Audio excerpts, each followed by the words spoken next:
My girlfriend joked I should compete with other men for her attention while I provided for her, so I cut her off and watched her life collapse. Male, 25 here, and I've been supporting my girlfriend for a while now. We've been together for over 4 years without any breaks or issues between us. We met in a workshop for one of the optional classes I was taking for extra credit, and she ended up asking me for a coffee. For a couple who's been together for over 4 years, you'd think we would have had our fair share of arguments and breakups before we reached a stage where I'm comfortable helping her out with paying her rent.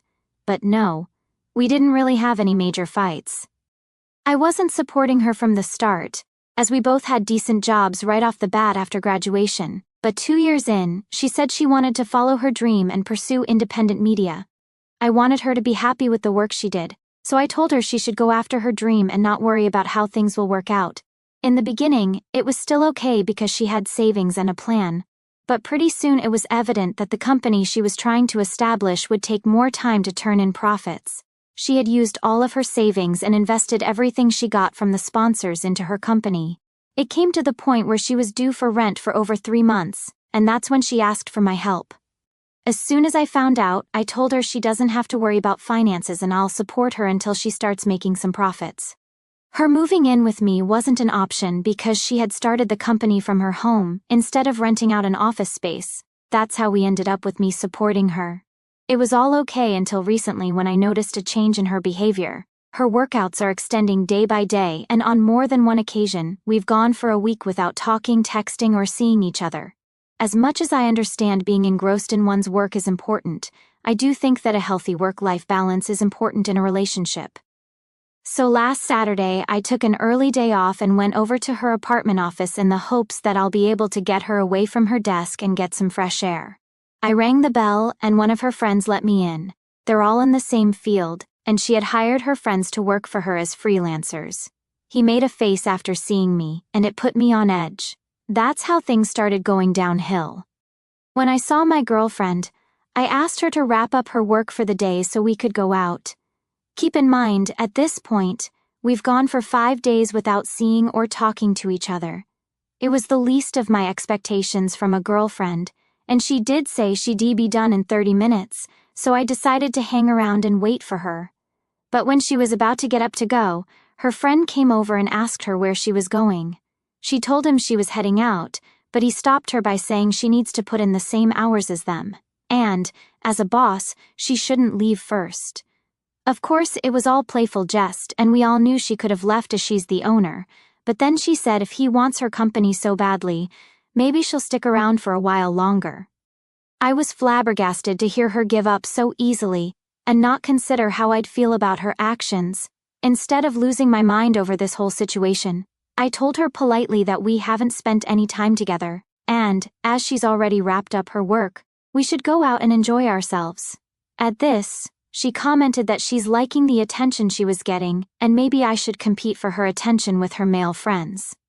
Of course, I knew it was a joke, but I wasn't in the mood for anything funny, and the way she asked me to compete when I'm her boyfriend rubbed me the wrong way. So I took my bag and told her she can enjoy her time with her friends, while I go and have the fun I deserve after slaving for the entire week just to pay up her rent. I thought she'd follow me after I walked out, but she didn't come. In fact, all I got was a text from her saying how I behaved was rude and disrespectful in front of her friends and that I shouldn't have done that. She didn't even mention how she behaved.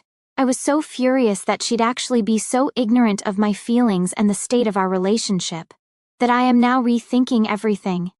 After the weekend fiasco, I decided that I don't want a woman in my life who depends on me for almost everything in her life, and yet chooses to put me second in front of her friend circle. So I called the landlord and told them that I wouldn't be paying the rent for her apartment, and he was free to ask the people living there to evict. I didn't think the landlord would take action so fast, but today I received a text from my girlfriend, asking me why haven't I paid her rent, and why is the landlord at her apartment serving a notice of eviction. She called me a few times too, but I didn't pick up and eventually blocked her from everywhere. She wanted me to play her little games, but instead I chose to let her friends win and walk away. Now, by the number of texts and calls I've gotten in the past 4 hours, it's clear that her life is falling apart, and she has no way to save it. She depended on me too much and underestimated how far I can go when I'm detached from a relationship. Of course, all of this is taking a mental toll on me too. And now that the deed is done, I'm second-guessing how I went about handling the whole situation. I'm rethinking whether I should have just talked it out like adults, but I'm still very much pissed at how flippantly she behaved the last time I saw her. So I wanted an outside opinion on this matter. Am I the asshole here for essentially ruining her career and her life, or is she the real asshole who treated me wrong here? I've heard people say before that you'll see someone's true colors when they're at their lowest and struggling, and it is so true because I didn't think my girlfriend was capable of going as far as to threaten me with physical violence. She came over to my apartment last night after a week of me ignoring all her texts and calls. I had the security chain on the door, so I didn't open the door completely, and after she tried to force her way inside, I left the chain closed. She demanded an explanation on why I'd cut off the payments for her apartment's rent without telling her first, and why am I behaving like a child? There was irony in being called childish by someone who was using physical violence over civil talk. Anyway, I told her I have nothing to explain to her. She is the one who wanted me to compete for her attention, but I chose to walk away from not being treated the way I deserve. It's her fault for not valuing what she had and not appreciating how much of a help I was in her life. I wouldn't have even paid any attention to the things that were wrong in our relationship if not for her blatantly voicing out loud what she thinks of me and where I stand in her life. That just got her more riled up, and she started to reach out for me to harm me in some way. But I backed off and closed the door. She kept banging on the door for another 15 minutes, until I told her I've called 911, and if she doesn't go away, she'll be going to jail. I'm very scared right now because for the first time in all our time together I have realized I don't know the limits she could go to. If anything happens, at least these posts and updates are on account of my side of the story. My ex-girlfriend has been following me for a while. Actually, following is putting it mildly. She's turned into a crazy stalker, and I'm scared to even go out. I noticed a few weeks ago that she's everywhere I go, and based on pure intuition, I started going around in pairs. I called some of my closest friends, and they were ready to help me out. We eventually figured out, through keeping an eye out, that my ex is following me from my home to work and waiting at a nearby cafe until I'm done. Then she follows my route back home and just stays in the neighborhood park. Yesterday, I confronted her about her behavior. Of course, I didn't go alone. I was expecting a fight or maybe more threats, but instead she started crying and begging me to take her back. She said she was sorry for how she behaved and for not realizing sooner how much I meant to her. She said she's always taken me for granted, but now that I've walked away from her, she has realized I am the only man for her and she's a fool to let go of me. The apology on its own might have swayed me, but paired with her stalking behavior and the physical threats, I didn't want anything to do with her. I told her that I'd moved on and that what she's been doing is making me unsafe. I asked her to stop and even threatened to report her to the cops if she didn't leave me alone. I had to get a restraining order. It was a very exhausting and lengthy process to deal with my ex, but I had no other choice. She kept stalking me and once more tried to forcefully make me come back to her. Thankfully, I had a friend by my side who called the cops, and they arrested her. I filed my request for a restraining order because I didn't see any other way to be safe. I'm also going to change my apartment and try my best to keep it a secret from her. I wanted to leave this quick update here because so many of you were worried about me in the comments and the DMs. I'm alright, and for now, it seems like my ex is behaving herself. She got bailed out by someone and hasn't shown up anywhere near me, so I think that's a good start. But I'll still be very careful. NTA. You're not the asshole. Your girlfriend sounds incredibly immature, and she needed her ass to be dumped to realize what's important in life. But you can do a lot better than her. You're still young, so don't waste your energy on people who don't deserve it. NTA. OP is not the asshole for making the girlfriend realize who exactly she's playing with. I think your mistake was supporting her financially and letting her believe that just because you're dating, she could do anything, but better late than never. What you did was the right thing, and if I was in your place, I would have done the same thing. I am the drama. This week, I, 16 male, got myself kicked out of Sunday school at my stepmom's church this weekend. My dad married Brenda earlier this year. She has 4 kids, 12 male, 10 female, 9 female, 7 female that are with her most of the time, and to say their family is religious is like the understatement of all time. The son has to wear formal clothes all the time and can't style his hair, and they're all at church at least 3 times a week in a family Bible time and stuff every day. I wouldn't care except that now that my dad and Brenda are married, they expect me to participate, and that's just not my bag. I think it's superstitious madness nonsense, and I always leave stuff at their church feeling icky. I try to get my dad to let me go to my mom's on Sundays to avoid conflict, but that's a non-starter so far. So I try to avoid talking about it, but Brenda is like making it her personal mission to get me saved, or something. So the subject comes up regularly. I finally put my foot down about not wanting to go to church with them, and it turned into a big argument, and my dad asked me to just go and keep the peace for the younger kids because it's something we do as a family. So I go and mostly just read, but I don't lie about why I'm there or my religion if someone asks me a question. It pisses Brenda and my dad off, but I figure if they don't like it, they can let me stay home. The problem is that the Sunday school teacher from my age group is a real piece of work, and thinks we're all stupid because we're teenage boys, so she likes to go into a lot of biblical Greek translation stuff to make herself look smart. The only thing is she's almost always totally wrong.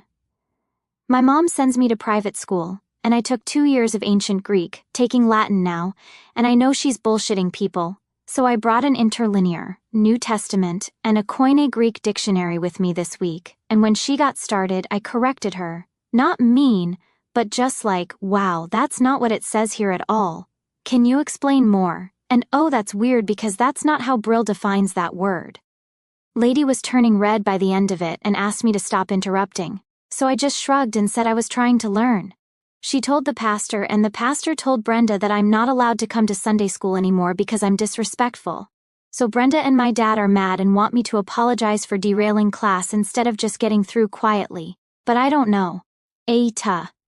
I'm officially living full-time with my mom. My dad is still mad, but he can deal with it. We have a few hours on the weekend away from their house for now, but that's it. Stepmom isn't allowed to contact me before I let them know. I visited for Christmas to do presents. I left my stepbrother a secret present with a note telling him if he ever needed help or to talk to text me. He texted me thank you and he won't tell anyone and has been texting me occasionally, so at least right now if things go squirrely for him, he can get some kind of help if he wants to get out when he's older, and we're still in contact. I talked to my mom, and she said she's willing to try to help him if it comes to that because it sounds super culty. He'll be old enough to be emancipated by the time I finish undergrad, so if that's what he wants, maybe we can figure out a roommate situation. Then TA. Brenda is way out of line trying to force her religion on you, and your dad is also TA for trying to coerce you into going to her church to keep the peace. Can you talk to your mother about it and ask her to intervene on your behalf? You proved that the purpose of the Sunday school lesson was not about learning. If it were, the teacher would have been happy to have a discussion with you. The adults who are trying to force you to attend and agree with something that you don't believe in don't respect your opinions, yet expect you should respect theirs. That's not how respect works. I, 46 female, have a daughter, 18 female, in senior year who is with a boy, 18 male, for 2 years from her school, and they recently broke up. Her ex-boyfriend is well-mannered and intelligent. Me and my husband both adore him. His parents are the same. They broke up at the end of October after they went to a Halloween party, and he broke up with her. They have despised each other since and would be cold to or about each other, though she never explained the details of why they broke up, and has been extremely hurt by this. A couple of days back, a number was calling me several times in the middle of the night, and I answered. It was her ex-boyfriend. He was crying and mumbling. He was going on about his mother, and it was all incoherent. He was clearly inebriated, and I calmed him down. He was asking me if he could stay in the guest bedroom for the rest of the night, and I told him that he could stay however long he saw fit. Me and my husband included him in breakfast the next morning, even though he felt embarrassed, and my daughter joined us but was clearly flabbergasted by seeing him and was about to leave, though I encouraged her to sit with us. It was quite awkward to say the least, though it is evident they clearly still like each other as I have seen him at our house. He cut his stay short as he said his parents would be worried, and it was better if he started heading home. My daughter offered to drive him home. He just said no thank you and left. As soon as he left, she got upset at both of us and was wondering why he was here for breakfast, and she told us that we were immensely invasive of a space in her life that is fragile and I don't respect her boundaries by letting him stay without her knowledge. She told me that I should have at least warned her that he would be here. I was wondering if I was the asshole for letting him stay, encouraging him to stay for breakfast and proceeding to not tell her as she was greatly upset by this. Ada? Helping the kid out during the crisis was the right thing to do. Clearly he needed a safe place to stay, but you should have woken your daughter up and told her immediately. She should have had a warning and been allowed to stay in her room where you would bring her breakfast, so she could choose not to interact with him in the morning if she wasn't comfortable. And you shouldn't be offering to let him stay indefinitely. I get giving him a safe place for that night, but offering to let him stay as long as he needs without even talking to your daughter first shows no regard at all for her feelings or comfort in her own home. Did you date anybody before your husband? Ever had an ex? How can you not get where she's coming from here? I realize that your intentions in helping him were good, but you went about this all wrong and in a way that was a betrayal to your daughter. You and your husband owe her a serious apology. It doesn't matter how nice he is. It doesn't matter how much you like him. It doesn't matter why they broke up. Your daughter was ambushed by her ex-boyfriend at the breakfast table. I understand letting him stay. An 18-year-old called you incoherently rambling in the middle of the night, and you wanted to help him. Fair enough. That's not why you're Ta. It's because you didn't warn your daughter. Would it have killed you to send her a text or go knock on her bedroom door to tell her that he was in the house? It's not even so much about letting him stay as you haven't discussed enough about your relationship with him and their breakup to determine how out of line it was, though typically it's not normal behavior. Generally though, most parents have the common courtesy of checking with their child first to make sure they wouldn't be uncomfortable before offering your home for them to stay. However, the least you could have done is forewarned her, even if you weren't going to give her a say. To blindside her like that first thing in the morning is very much an asshole move. You made her uncomfortable in her own house. That is a lousy thing to do.